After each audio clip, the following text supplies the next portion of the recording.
गजपति जिला सदर महकुमा पारलाखेमुंडी जगन्नाथ मंदिर प्रांगणर हिंदू सुरक्षा मंच गजपति जिला पक्षर विशाल हिंदुकोण विक्षोभ अनुष्ठित हो जाइछि। बांग्लादेश रे हिंदू मानक बारंबार अत्याचार अन्याय मां भौणी प्रति होता अमानवीय अत्याचार प्रतिवाद रे विशाल हिंदू समावेश करने सहित गजपति जिलापाल जरिया महामहिम राष्ट्रपति और राज्यपाल उद्देश्य एक स्मारक पत्र अतिरिक्त जिलापाल राजेन्द्र मेज को प्रदान करा जाइछि।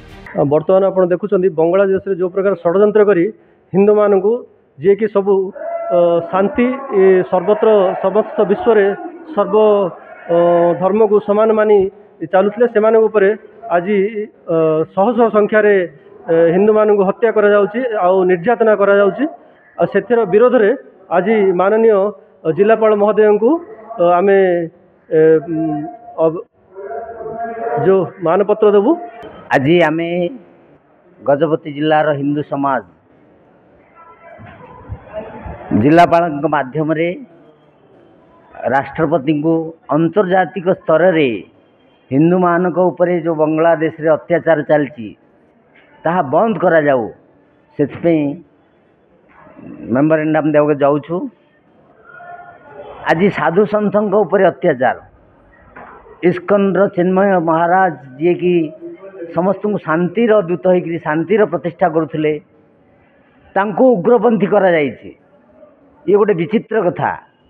भारत वर्ष जी की विश्व को निज कुटुंब रे हिंदू समाज कर वसुधैव कुटुंबकम आमे जोटे शांतिर प्रतिष्ठा करने जाऊँ।